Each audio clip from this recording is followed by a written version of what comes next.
What's his name? Saw. Saw. Hi, Saw.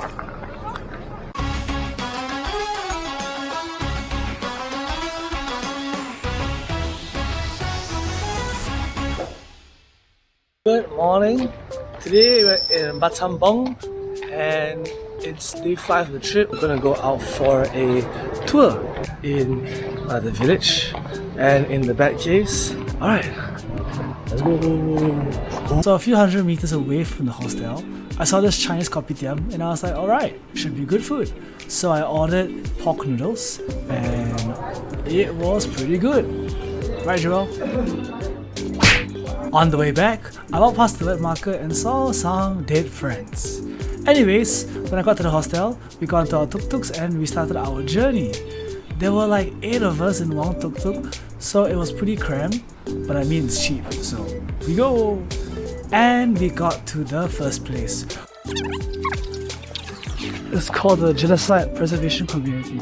In this community, there are buildings and monuments dedicated to remembering the crimes of the Khmer Rouge from 1977 to 1979.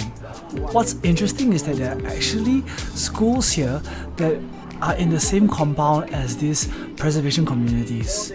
So as morbid and as scary as it sounds, there are kids who actually study here.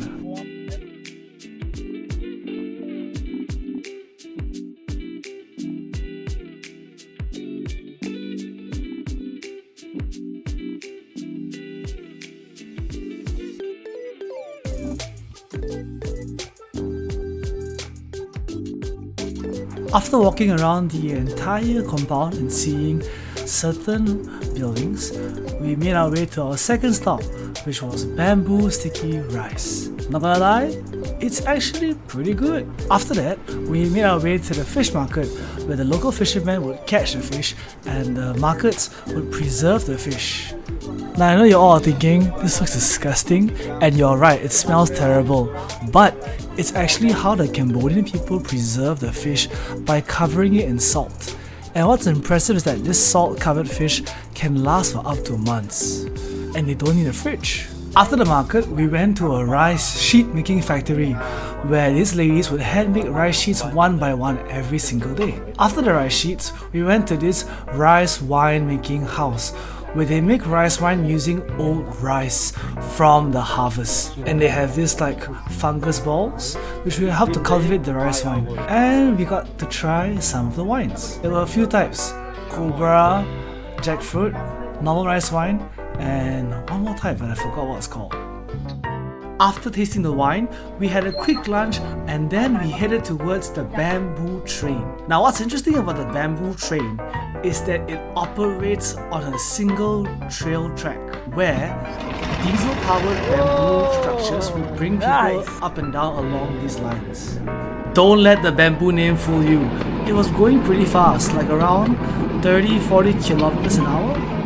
Fun fact, when there are 2 trains heading towards each other, one of these trains has to dismantle themselves so that the other person can go up. And it's pretty cool and cute because it's like Lego. You're just building the bamboo train and the 2 wheels on. And once you're done, voila, your train is set to go. And that's the Cambodian train. There's one more fun fact about Cambodian trains, but I will let Joel explain. Very interesting cross section here. And you all have to take turns, take the highway to cross. Alright, so 1, 2, 3, 4. Finish. P.S. This wasn't for show. This is how they actually live.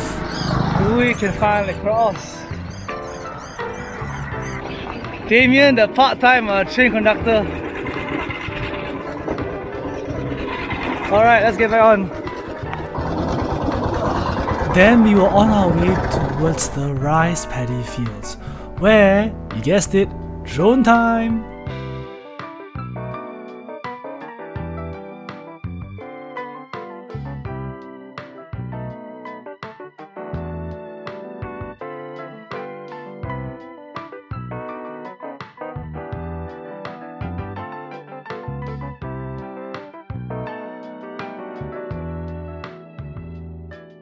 Once we were done in the rice fields, we headed towards the bat caves. But first, check it out. These are all the rats. Yep. Yeah, like big rats and small rats. And short and lemon. Oh, got some lime sauce. Glenn the red. Yeah, like the chicken. Oh, chicken, oh. It does taste like chicken. A chewier chicken. Really, it does. A good rinse of my palate, and we made our way to the Bat Caves. Here, we took up a 4-wheel truck to head to the top of the caves to see what it was like inside. Now we are at the Killing Caves.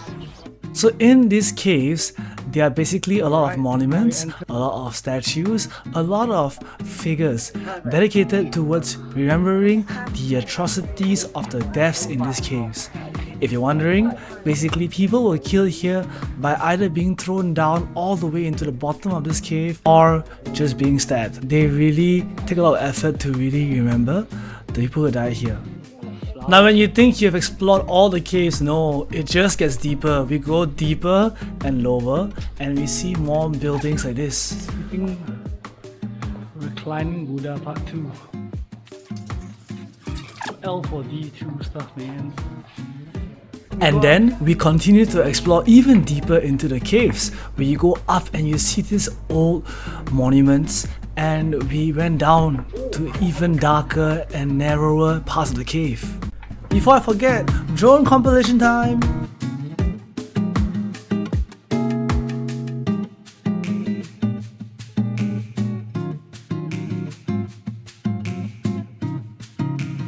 So once we finished exploring, we made our way back down to the entrance of the cave, where we would see the bats coming out. What's his name? Saw. Hi Saw.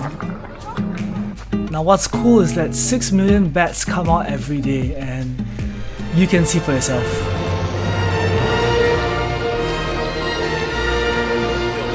To be very honest, it's the same thing for half an hour. So the most majestic thing about this is this song. After the Bat Caves, we went back to have dinner with our friend Damien, who was pushing the train. I have no other way to explain this, but I think when you're backpacking, a lot of random stuff happens, and this is an example of random stuff. Myself, Phaedra, Damien, a French guy, another guy, and a Cambodian store owner had dinner together. After a few rounds of just talking and eating, the dinner looked somewhat like this.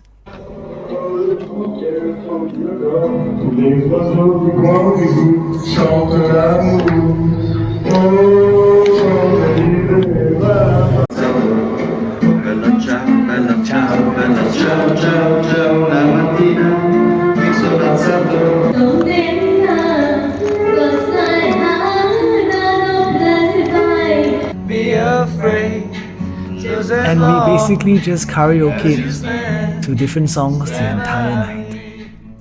The next morning, we went for a massage before heading on our 6-hour van trip to Phnom Penh.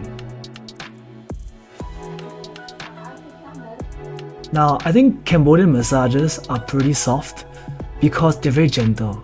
So I paid a bit extra to get a guy to kind of massage me, and my gosh, I think blind people have the best massages. Anyways, if you enjoyed this video, give it a thumbs up, drop a subscribe, and yeah, part 3 will be coming out soon.